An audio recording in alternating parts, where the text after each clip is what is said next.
Dictators spend their lives making sure nobody can touch them. Con artists spend theirs making sure nobody notices them. And occasionally, the two become surprisingly similar. Because throughout history, some of the most successful scams were not committed against one unfortunate victim sitting alone in a dark room. They fooled kings, governments, banks, armies, entire populations. They simply understood one basic fact about humanity. People believe what they want to believe. Today, we're looking at 20 historical scams, frauds, impostings, and deceptions that became so convincing that governments, institutions, and sometimes entire countries fell for them. Some involved enormous amounts of money. Others involved fake identities, fake discoveries, fake royalty, fake documents, and fake countries. Victor Lustig was not your average con artist. Victor Lustig was not your average con artist. He understood that the easiest way to scam rich people was to make them feel clever for discovering the opportunity.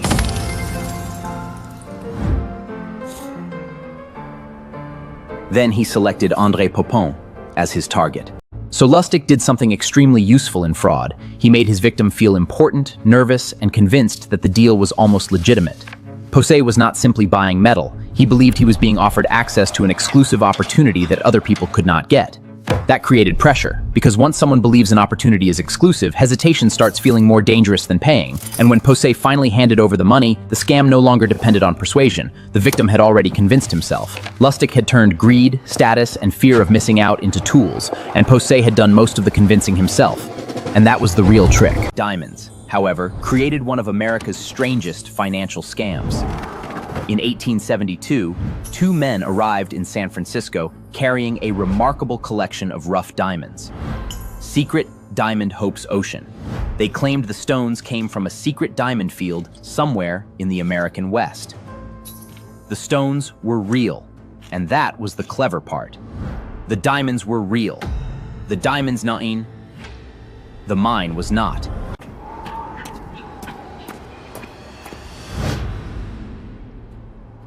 When experts finally investigated the supposed diamond field, they found something rather inconvenient. There was no enormous diamond posement waiting underground. Clarence Spreshant's, his shifts, have crystal mocks, in focused study, became too perfect, his eyes polished of a forgery. Geologist Clarence King became suspicious and began examining the evidence himself. Some scams involved money.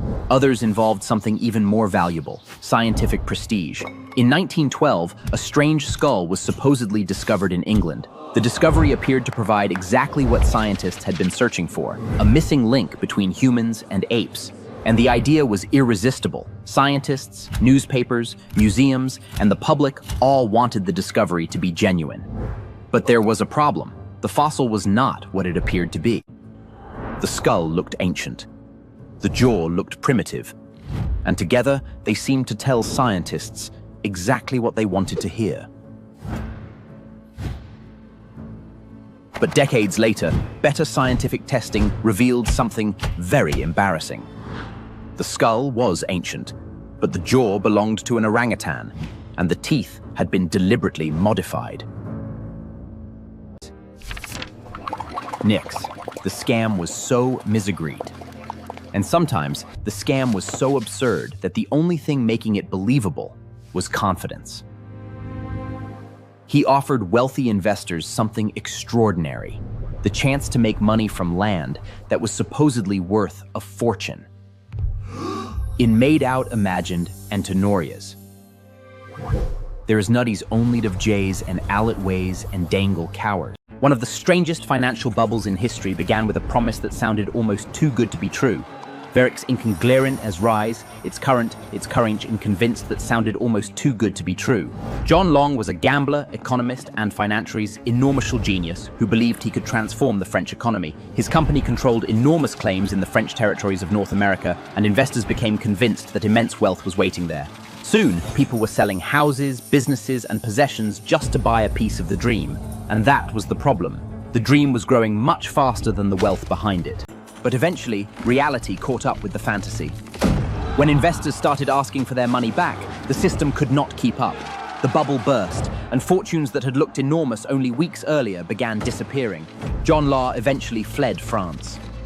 Missuccessional France, leaving behind a population that had learned a very expensive lesson. Give people greed, hope, and a convincing story, and they will sometimes do the rest of the work themselves.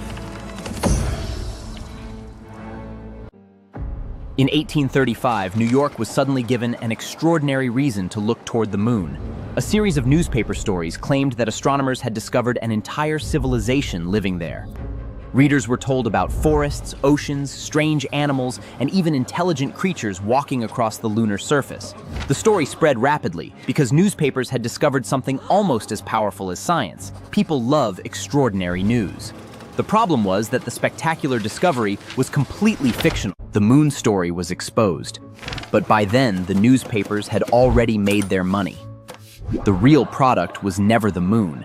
It was attention. That same trick would appear again and again.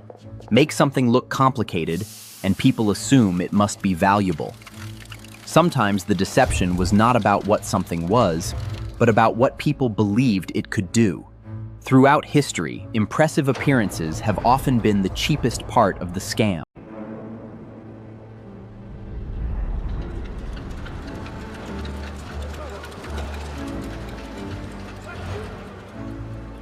Of course, sometimes there really was a machine. That did not mean the machine actually worked. The trick was to make the demonstration impressive enough that nobody stopped to ask the obvious question. Was it actually producing anything useful? That was often a much less exciting question. In 1869, workers digging a well on a farm in New York made an extraordinary discovery. They had supposedly uncovered the petrified body of an enormous human being. Thousands of curious people came to see the giant, and they were willing to pay for the privilege. Some experts called it remarkable, others immediately suspected that something was wrong. But the strangest part was still to come. The giant was not ancient at all. The giant had been carved from stone and deliberately buried in the ground. It was a carefully prepared hoax, designed to look like an archaeological miracle. And it worked beautifully. Crowds arrived, money poured in, and the owners of the attraction had exactly the result they wanted.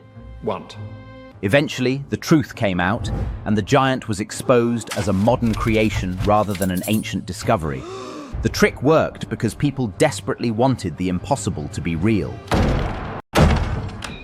In 1938, another kind of deception arrived through something much smaller than a newspaper, a radio.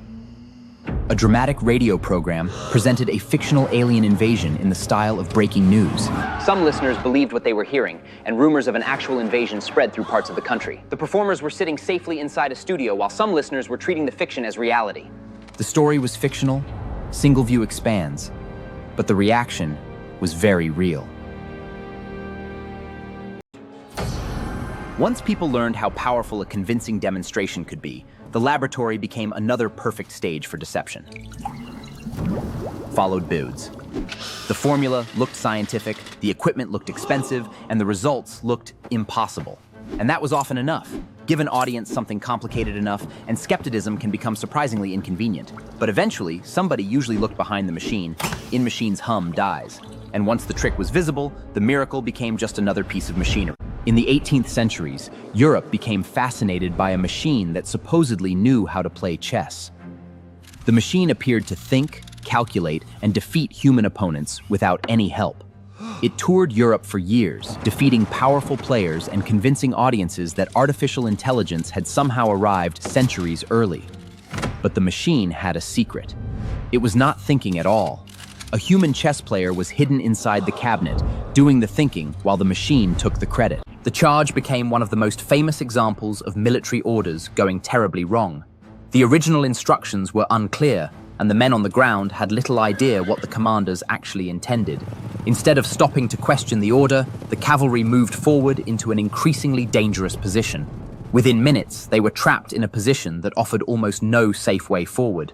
The disaster became a lasting lesson in how communication, confusion, and rigid obedience can turn an ordinary order into catastrophe.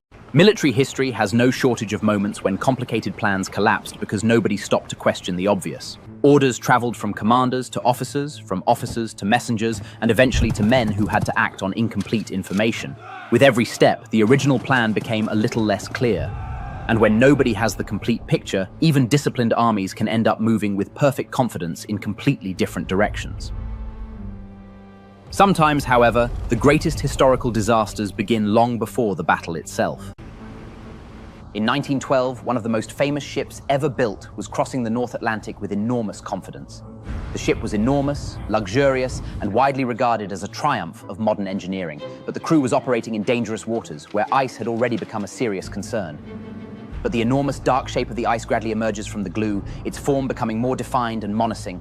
Then, late at night, an iceberg appeared directly in the ship's path. The crew reacted, but the distance was already dangerously short. The collision damaged several compartments, and the ship's supposed unsinkability quickly became irrelevant. At first, many passengers had no idea how serious the situation had become.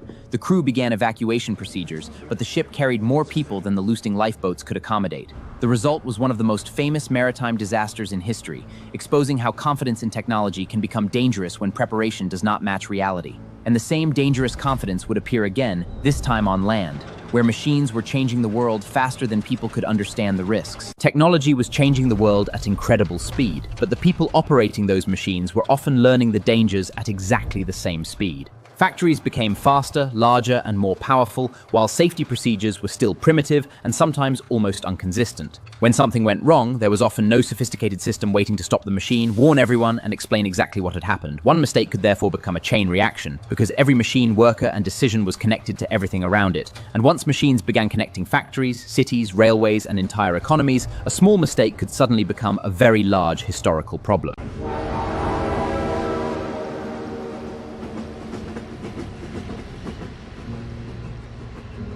As railways spread across the world, they transformed transportation almost overnight, connecting distant cities and moving people and goods at a speed earlier generations could barely imagine.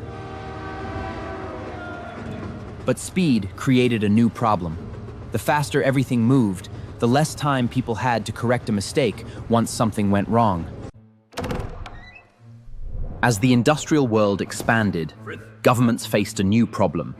Decisions were becoming faster, more complicated, and far more expensive to get wrong. Orders now had to travel through enormous bureaucracies, passing from one office to another before finally reaching the people expected to act on them. And every time an order changed hands, there was another opportunity for confusion, misunderstanding, or simple human error.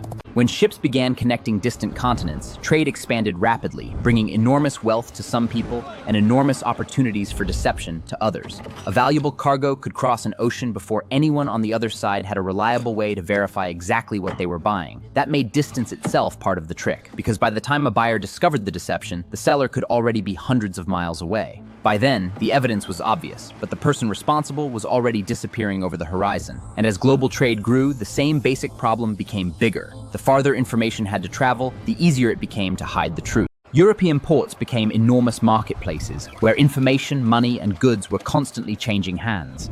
But when buyers could not easily verify what was inside a distant shipment, confidence became almost as important as evidence. Once the money changed hands, the seller only needed enough time and distance to disappear before the truth became obvious. And in a crowded port, disappearing was surprisingly easy, because a single ship could vanish among hundreds of others. As trade became global, deception evolved with it, moving from crowded docks into banks, markets, and eventually the modern financial world. When financial power became connected to political power, governments gained something even more useful than money: the ability to organize millions of people. Modern bureaucracy could collect information, issue orders, organize resources, and turn a decision made in one room into action across an entire country. The impressive part was not one powerful individual, but the enormous machine of administration surrounding that individual. And that machine could make a government incredibly efficient, because thousands of people could follow the same plan without ever seeing the person who created it. But efficiency has a darker side. When the central decision is wrong, the same machine that spreads order can spread the mistake just as efficiently. That is the recurring pattern behind history's disasters. Bigger systems create bigger possibilities, but they also create bigger consequences when people get things wrong. Machines can deceive us, armies can misunderstand orders, ships can underestimate nature, markets can reward confidence, and governments can multiply a single mistake across an entire nation. The strange part is that none of these failures required people to be completely incompetent. Ordinary human weaknesses were usually enough. Overconfidence, poor communication, misplaced trust, and the simple refusal to question a bad idea have repeatedly produced consequence nobody expected. History is not just a collection of bizarre disasters, it is a warning that humans keep receiving and apparently keep ignoring. If you enjoyed the tour, you know where to find the next one.